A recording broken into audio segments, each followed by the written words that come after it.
اعوذ باللہ من الشیطان الرجیم بسم اللہ الرحمن الرحیم السلام علیکم ورحمۃ اللہ وبرکاتہ۔ ناظرین اکرام، جس طرح ظاہری موسموں میں ایک بہار کا موسم ہے، اسی طرح روحانی کائنات کا موسم بہار ماہ رمضان ہے۔ آج حضرت اقدس مسیح موعود علیہ السلام کی مقدس بستی قادیان دارالامان سے رمضان المبارک کے متعلق یہ پروگرام لے کر ہم آپ کی خدمت میں حاضر ہیں۔ 3 ایپیسوڈز پر مشتمل اس سیریز کا یہ پہلا پروگرام ہے اور اس پروگرام میں ہمارے ساتھ 2 علماء شامل گفتگو ہوں گے۔ پہلے میں ان کا تعارف کروا دیتا ہوں، محترم مولانا تنویر احمد ناصر صاحب اور محترم مولانا زین الدین حامد صاحب۔ میں آپ دونوں حضرات کا اس پروگرام میں خیر مقدم کرتا ہوں۔ ناظرین اکرام، رمضان المبارک کو سید الشہور کہا جاتا ہے، یعنی یہ تمام مہینوں کا سردار ہے۔ اس مہینے میں بے شمار برکات نازل کی جاتی ہیں اور مخلص روزہ داروں پر ایک خاص روحانی کیفیت نازل کی جاتی ہے۔ ان کی دعائیں قبول کی جاتی ہے، ان کے گناہوں کو بخشا جاتا ہے، ان پر انوار کے دروازے کھولے جاتے ہیں، اور سب سے بڑھ کر یہ کہ انہیں اللہ تعالیٰ کا لقاء نصیب ہوتا ہے۔ اسی ضمن میں میرا پہلا سوال محترم زین الدین حامد صاحب سے ہے کہ مذاہب عالم میں کیا روزوں کی فرضیت کے حوالے سے کیا تعلیم ملتی ہے، اس بارے میں روشنی ڈالنے کی درخواست ہے۔ بسم اللہ الرحمن الرحیم، نحمدہ علی رسولہ الکریم وعلی عبدہ المسیح الموعود۔ جو آپ نے سوال کیا ہے کہ روزوں کا تصور دیگر مذاہب عالم میں کیا کیا ہے، کیسے کیا تصور ہے، قرآن مجید کا جب مطالعہ کرتے ہیں، ایک تو یہ ہے کہ بنیادی طور پر روزوں کی فرضیت کی تعلیم جو دی گئی ہے، یہ سورۃ البقرہ آیت نمبر 184 میں یہ آیت موجود ہیں۔ فرمایا یا ایھا الذین آمنوا کتب علیکم الصیام کما کتب علی الذین من قبلکم، اے لوگو جو ایمان لائے ہو، تم پر روزے اسی طرح فرض کیے گئے ہیں جس طرح تم سے پہلے قوموں میں فرض کیے گئے تھے۔ تو ان آیات سے پتہ لگتا ہے کہ اسلام میں روزہ رکھنے کی جو تعلیم دی گئی ہے کوئی نئی تعلیم نہیں ہے، ہاں بلکہ روزوں کے تصور کی کمیت اور کیفیت کے لحاظ سے اور اس کی شکل و صورت کے لحاظ سے بہت زیادہ اس میں امتیاز پایا جاتا ہے دیگر مذاہب کے مقابل پر، لیکن یہ تمام مذاہب میں کسی نہ کسی شکل میں روزوں کا تصور موجود ہے۔ قرآن مجید اس کی گواہی دیتا ہے۔ اگر ہم تحقیق کریں، دیگر مذاہب کی تعلیمات کا مطالعہ کریں، جائزہ لے لیں، تو یہ بات بالکل حقیقت بن کر ہمارے سامنے آتی ہے۔ واقعی دیگر تمام مذاہب میں کسی نہ کسی شکل میں روزوں کا تصور موجود ہے۔ روزہ کیا ہے، کیا چیز ہے؟ روزے کے لیے عربی میں صوم کا لفظ کہا گیا ہے۔ صوم کا معنی ہے رک جانا ہے، الامساک، اور اسلامی اصطلاح میں یہ معنی دیا گیا ہے کہ الامساک عن الاکل والشرب والجماع، یعنی کھانے پینے سے اور اسی طرح مرد اور عورت کے میاں بیوی کے مخصوص تعلقات سے رک جانا، ایک خاص قاعدے کے مطابق خاص اوقات میں اس کا نام روزہ کہا گیا ہے۔ روزے کے متعلق ایک تو یہ کہ جو رمضان میں روزے رکھے جاتے ہیں، یہ قرآن کریم نے جو فرض کیا ہے، شہر رمضان الذی انزل فیہ القرآن، رمضان کا مہینہ وہ بابرکت مہینہ ہے جس میں قرآن مجید نازل کیا گیا ہے۔ رمض کہتے ہیں شدید تپش کو کہتے ہیں، شدت گرمی کو کہتے ہیں۔ حضرت اقدس مسیح موعود صاحب نے فرمایا تھا کہ عام طور پر جو لوگوں کا یہ خیال ہے کہ رمضان شدید گرمی میں شروع ہوا ہوگا اس لیے رمضان نام رکھا گیا ہے، حضور نے فرمایا یہ غلط ہے، چونکہ عرب کے لیے اس میں کوئی خصوصیت نہیں ہو سکتی، وہاں تو ہمیشہ گرمی رہتی ہے۔ اور اس کا مطلب ہے تپش ایک تو رمض ہے، رمضان 2 قسم کی تپش ہے۔ مسیح علیہ السلام نے بیان فرمایا، ایک تو ہے کہ روزے کے نتیجے میں انسان کے اندر ایک عبادت کے لحاظ سے، اللہ تعالیٰ کے قرب پانے کے لحاظ سے غیر معمولی طور پہ ایک ذوق، ایک حرارت اور گرمی پائی جاتی ہے، ایک جوش پایا جاتا ہے۔ اس وجہ سے ایک تو یہ گرمی ہے، یہ حرارت روحانی ہے، یہ بھی ایک رمز سے مشابہ ہے۔ اور دوسری بات ہے کہ مسیح صاحب نے فرمایا کہ یہ تپش اتنی شدید ہے کہ پتھروں کو بھی گرم کر دیتے ہیں۔ تو انسان روزے کے نتیجے میں انسان کے اندر ایک ایسی حرارت پیدا ہوتی ہے کہ انسان کے اندر جتنے بھی ادنا شہوات ہے یا ادنا خیالات ہے، جذبات ہے، ان سب کو وہ جلا کر خاکستر کر دیتا ہے۔ تو روزے کے نتیجے میں انسان ایک طرف تزکیہ نفس کے لحاظ سے آگے ترقی کرتا ہے اور اس کے نتیجے میں قرب الہی میں آگے بڑھنے کو ان کو موقع ملتا ہے، کیونکہ جتنے بھی مذاہب کی تعلیمات ہے اس میں جب ہم نجات کا تصور کے بارے میں ہم سوچتے ہیں تو پتہ لگتا ہے کہ تزکیہ نفس پر موقوف ہے۔ جب تک کہ انسان تزکیہ نفس حاصل نہیں کرتا وہ کامیاب نہیں ہوتا۔ اسلام میں بھی بے شمار، چونکہ انسانی نفس جو ہے انسان کو مختلف قسم کی برائیوں کی طرف رغبت دلاتا ہے، اور تمام مذاہب کی تعلیمیں آپ دیکھیں گے سب سے بڑھ کر نفس کو مارنے کا حکم دیا گیا ہے کہ مسیح علیہ السلام یہ ایک جگہ فرمائے نفس کو مارو، اس جیسا کوئی دشمن نہیں، چپ کے کرتا ہے وہ سامان دماغ۔ کوئی ضبط نفس کے لیے، نفس کو کنٹرول کرنے کے لیے، بیجا خیالات اور شہوات سے نفس کو باز رکھنے کے لیے روزہ بہت ہی مجرب نسخہ ہے۔ تو یہی وجہ ہے قرآن کریم نے، چونکہ ایک اکمل ترین تعلیم پیش کرتا ہے اسلام، تو دیگر تمام معاملات میں، عبادات میں بھی، اس میں نماز ہو، روزہ ہو یا دیگر عبادات ہو، ہر ایک کے متعلق ہم کہہ سکتے ہیں اسلام ایک اکمل ترین تصور اسلام پیش کرتا ہے۔ تو روزوں کی فرضیت کے لحاظ سے تو بھی اگر دیکھا جائے دیگر مذاہب کی تعلیم سے ہم آہنگ ہے، چونکہ اسلام سب سے آخر میں آیا اور دیگر تمام تعلیمات میں جو قائم رہنے والی تعلیمات ہیں اس کو قرآن مجید نے جمع کیا ہے۔ فیہا، جیسا کہ کہا گیا، فیہا کتب قیمہ، تمام قائم رہنے والی تعلیم اس قرآن میں موجود ہے۔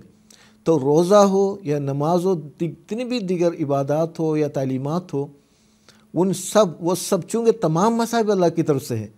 لیکن کامل ترین شکل میں تمام بنی نوع انسان کے لیے جو تعلیم قرآن مجید نے پیش کی ہے وہی تعلیم ہے، کامل ہے اور اکمل ہے، تمام زندگی کے تمام شعبوں پر حاوی ہے۔ اس کا مطلب نہیں کہ دیگر مذاہب خدا کی طرف سے نہیں، دیگر مذاہب بھی سب قرآن کی طرف سے ہی ہے،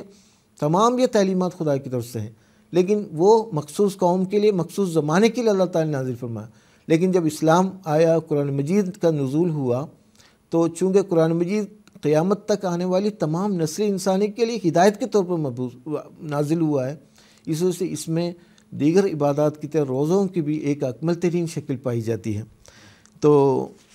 دیگر مذاہب کی جو تفصیل تو یہاں پیش کرنے کا ٹائم نہیں ہے، تو انشاءاللہ تعالی بہرحال جو آپ نے پوچھا ہے کہ دیگر مذاہب میں روزوں کا تصور کیا کس قدر موجود ہے، واقعی موجود ہے، اور قرآن مجید کی عیسائیت اس کے لیے شاہد ناطق ہے، کما کتب علی الذین من قبلکم، کہ تم سے پہلے جتنی بھی قومیں آئی، جتنے بھی مذاہب پائے جاتے ہیں، ان سب میں کسی نہ کسی شکل میں روزہ کا تصور پایا جاتا ہے۔ جزاک اللہ، شکریہ۔ اب میرا اگلا سوال مولانا تنویر احمد ناصر صاحب سے ہے کہ اسلامی روزوں کے کیا امتیازات ہیں، کیا خصوصیات ہیں اسلامی روزوں کی؟ دنیا کے تمام مذاہب میں کسی نہ کسی رنگ میں روزے کا ذکر ملتا ہے، لیکن اسلام میں جس رنگ میں روزے کی اللہ تعالیٰ نے کیفیت بیان فرمائی ہے اور جس رنگ میں روزے کا ذکر اسلام میں ملتا ہے وہ بہت اعلیٰ اور افضل طریق ہے، اور اس میں بہت فرق ہے دیگر مذاہب کے روزوں سے۔ حضرت صلی اللہ علیہ وسلم نے فرمایا کہ ہمارے اور اہل کتاب کے روزوں میں فرق سحری کھانے کا ہے۔ اہل کتاب سحری نہیں کھاتے تھے، حالانکہ سحری میں برکت ہے اور اس میں بہت فوائد ہیں۔ بعض مذاہب میں وصال کے روزے تھے، یعنی متواتر 8 پہر کا روزہ رکھا جاتا تھا۔ حضرت صلی اللہ علیہ وسلم نے اس سے بھی منع فرمایا۔ بعض مذاہب میں 4 دن متواتر روزہ رکھا جاتا تھا، اور بعض میں مہینوں اور بعض میں سال کا روزہ رکھا جاتا تھا۔ پھر کھانے پینے کے معاملات میں بھی بہت سے اختلافات تھے۔ ہندوؤں کو روزے کے دوران ہلکی پھلکی چیزیں، غذائیں کھانے کی اجازت تھی، مثلا دودھ، مکھن، پھل وغیرہ۔ اسی طرح بعض جگہوں پر خمیری روٹی کھانے کی ممانعت تھی اور باقی چیزیں کھا سکتے تھے۔ بعض میں ٹھوس چیزیں منع تھیں اور بعض میں ہلکی پھلکی چیزیں منع تھیں، اور اسی طرح دیگر تمام مذاہب میں کسی نہ کسی رنگ میں کوئی نہ کوئی ایسی بات تھی جو اپنی کیفیت کے لحاظ سے اس کے اندر کوئی نہ کوئی کمی تھی، نقص تھا۔ اسلام نے آ کر ان تمام نقائص کو دور کیا اور ایک کامل شکل روزے کی بیان فرمائی۔ دیگر مذاہب میں جو یہ چھوٹے چھوٹے نقائص نظر آتے ہیں، عین ممکن ہے کہ یہ اپنے اپنے وقت میں اور حالات کے حساب سے یہ چیزیں اس وقت کے حساب سے ٹھیک ہوں یا حکمت پر مبنی ہوں یہ باتیں، لیکن آج کے زمانے میں جب ہم ان باتوں پر غور کرتے ہیں تو یہ باتیں مزے کا خیز نظر آتی ہیں، اور اسلام نے آ کر پھر ان تمام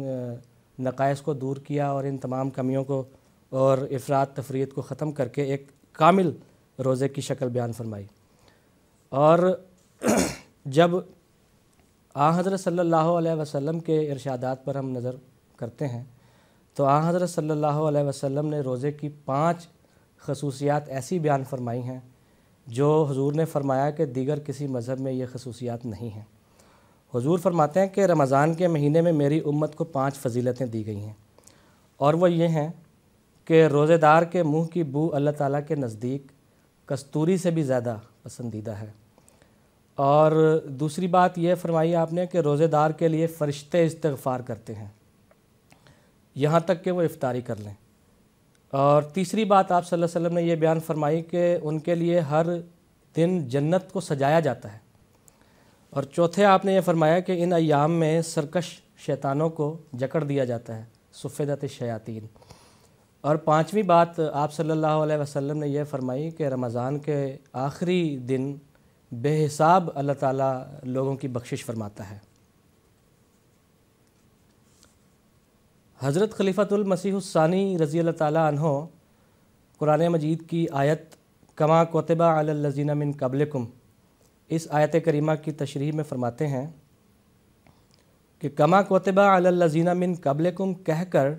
خدا تعالیٰ نے مسلمانوں کو اس طرف توجہ دلائی ہے کہ روزے ایسی نیکی، ثواب اور قربانی ہیں جن میں سارے ہی ادیان شریک ہیں۔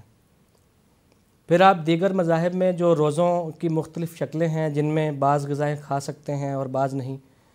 اس کے متعلق آپ فرماتے ہیں کہ اسلام نے ہماری غذا کے متعلق یہ ایک عام حکم دے دیا ہے کہ گوشت بھی کھاؤ اور سبزیاں بھی کھاؤ، آگ پر پکی ہوئی چیزیں بھی استعمال کرو اور جنہیں آگ نے نہ چھوا ہو وہ بھی استعمال کر لو۔ غرض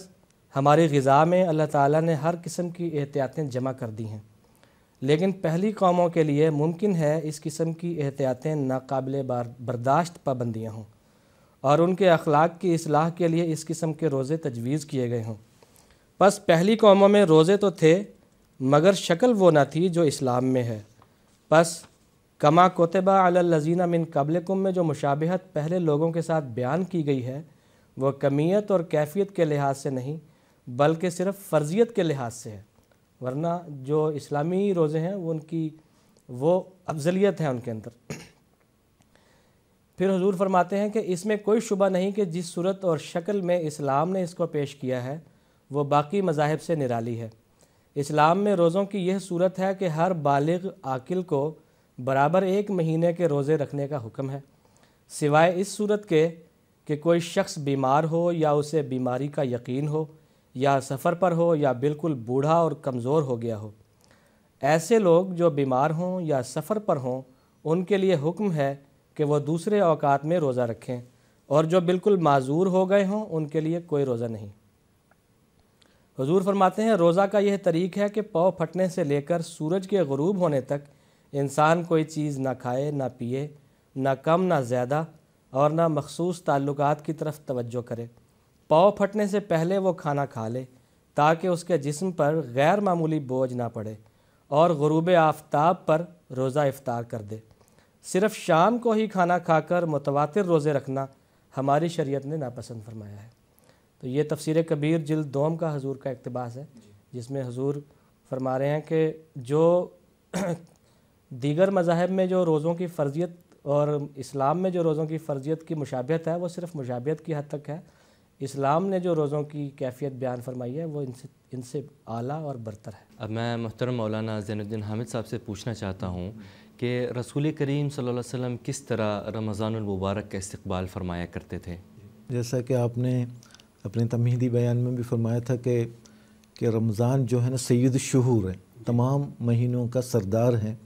تو رمضان کی جو عظمت اسلامی تعلیم کے لحاظ سے عظمت حاصل ہے، کسی اور مذاہب میں اور مہینوں میں اس کی اتنی اہمیت پائی نہیں جاتی۔ اس کی مین وجہ یہ ہے کہ قرآن مجید اس مہینے میں نازل ہونا شروع ہوا، اور جیسا کہ میں پہلے بھی بتایا تھا، شہر رمضان الذی انزل فیہ القرآن، تو رمضان کا مہینہ وہ مہینہ ہے جس میں قرآن مجید نازل ہوا۔ اس کے 3 معنی بیان کیے گئے ہیں۔ ایک تو ہے کہ رمضان کے مہینے میں قرآن مجید کا نزول کا آغاز ہوا ایک لحاظ سے۔ دوسری بات ہے کہ رمضان ہر سال رمضان میں جتنا قرآن مجید نازل ہوتا تھا تب تک اس کی دہرائی ہوتی تھی، اور حضرت صلی اللہ علیہ وسلم جس سال آپ کا وصال ہوا اسے 2 مرتبہ جبریل نے دہرائی کی ہے۔ تو اس لحاظ سے قرآن مجید کے نزول کا ایک سالگرہ ہم کہہ سکتے ہیں رمضان کو۔ دوسرے ایک اہم نقطہ جو حضرت خلیفۃ المسیح الثانی رضی اللہ تعالیٰ نے بیان فرمایا ہے وہ یہ ہے کہ رمضان کا مہینہ وہ مہینہ ہے جس کے بارے میں قرآن مجید نازل کیا گیا ہے۔ یہ بہت وسیع معنی پر مشتمل ہے۔ جیسا کہ میں نے بتایا کہ رمضان کی کیفیت یعنی 2 قسم کے جو رمز کو پیدا کرنا ہے۔ ایک تو ہے کہ اللہ تعالیٰ کو پانے کے لیے اللہ تعالیٰ کی محبت میں انسان ترقی کرے اور ان کے اندر ایک ایسی آگ پیدا ہو جائے، ایک ایسی حرارت پیدا ہو جائے اور ایمانی جوش پیدا ہو جائے جس کے نتیجے میں تمام غلط کاموں سے، تمام ادنا خیالات سے، جذبات سے وہ باز رہے۔ دوسری جو حرارت ہے جس میں روزہ رکھنے کی وجہ سے جو ہے وہ اس کے اندر بھوک پیاس برداشت کرنے کی وجہ سے ایک قسم کی گرمی پیدا ہوتی ہے، فاقے کی وجہ سے گرمی پیدا ہو جاتی ہے، 2 قسم کا رمز ہو گیا۔ اور اس کیفیت کو یعنی جیسا کہ میں نے بتایا کہ رمضان کی کیفیت یعنی اللہ تعالیٰ کی طرف حرکت کرنے کے لیے انسان کے اندر ایک غیر معمولی جوش پیدا ہو جائے۔ قرآن مجید کی جتنی تعلیمات ہیں وہ سب دراصل انسان کے اندر اس کیفیت کو پیدا کرنے کے لیے جتنے بھی اوامر اور نواہی آپ دیکھ لیں وہ سب دراصل اس کیفیت کو پیدا کرنے کے لیے ہے۔ تو قرآن مجید کے نزول دراصل رمضان کی خاطر ہوا ہے، اور اس کا مطلب یہ ہے تمام تر قرآنی تعلیمات رمضان کے ارد گرد چکر کھا رہے ہوتے ہیں۔ اور جو آیت رمضان کی فرضیت کے متعلق بیان کی گئی اس میں آخر میں اس کے مقصد یہ بیان کیا لعلکم تتقون، تاکہ تم تقوی اختیار کر سکو۔ یعنی تقوی ایک وسیع معنی میں قرآن مجید کی تعلیم کا خلاصہ اگر بیان کیا جو تقوی ہے، تقوی کے بغیر انسان نجات حاصل نہیں کر سکتا، نہ کسی قسم کی کامیابی حاصل نہیں ہو سکتی۔ تو رمضان کا استقبال کس طرح کیا جائے، اس قدر عظیم الشان مہینہ ہے، اس قدر برکتیں ہیں، اس کے اندر فضیلتیں ہیں۔ تو عام طور پر ہم اگر کوئی خاص مہمان آنے والا ہو ہم کیا طریقے اختیار کرتے ہیں، تو اسی طرح اس عظیم الشان مہمان کے استقبال کے ہمیں تیاری کرنے کی ضرورت ہوتی ہے۔ حضرت صلی اللہ علیہ وسلم کی سنت سے یہ ثابت ہے، بعض احادیث کی کتاب میں یہ مروی ہے کہ رمضان سے 1 دن پہلے شعبان کے آخری روز حضور صلی اللہ علیہ وسلم خطبہ ارشاد فرمایا کرتے تھے رمضان کی آمد کے متعلق لوگوں کو آگاہ کرنے کے لیے، ان کو بیدار کرنے کے لیے۔ تو یہ طریقہ بہت ہی اہم ہے۔ تو سب سے پہلے رمضان کے استقبال کے لیے ہمیں چاہیے کہ لوگوں کو رمضان کی آمد کے متعلق بتا دیں، اس کے فضائل سے آگاہ کریں، اس کی برکات سے مستفید ہونے کی تلقین کریں، ترغیب کریں۔ تو اس حضور نے جو رمضان کے پہلے جو خطبہ دیا اس کا صرف 1-2 حصہ میں بیان کرتا ہوں کیونکہ وقت کی کمی کے پیش نظر۔ حضور نے فرمایا یا ایھا الناس قد اظلکم شہر، اے لوگوں ایک ایسا مہینہ عظیم، شہر عظیم، آپ سایہ فگن ہونے والا ہے، سایہ فگن ہے۔ اور شہر عظیم کہا گیا، شہر مبارک کہا گیا، پھر فرمایا کہ شہر فیہ لیلۃ خیر من الف شہر، اس شہر میں اس مہینے میں ایک ایسی رات ہے جو 1000 راتوں سے بھی بہتر ہے۔ تو مختلف اس کے بیان کیا گیا۔ ایک تو یہ کرنا ہے کہ ایک رمضان کی آمد کے پیش نظر ہر مسلمان جن کے اندر اسلام سے محبت ہے، قرآن مجید سے محبت ہے، اللہ اور رسول کی محبت ان اپنے دل میں وہ رکھتے ہیں، ہر مسلمان بے انتہا خوش ہو جاتے ہیں۔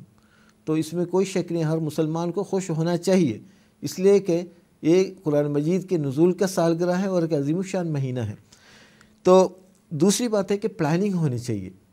کیونکہ دنیا میں آپ دیکھ لیں کوئی بھی کام پلان کے بغیر انجام پذیر نہیں ہوتا۔ تو ایک بہترین پلاننگ ہمیں کرنا چاہیے کہ یہ مقدس مہینہ آیا ہے اور اس مقدس مہینے میں ہم نے کس طریقے سے ہم نے اپنے اوقات کو صرف کرنا ہے۔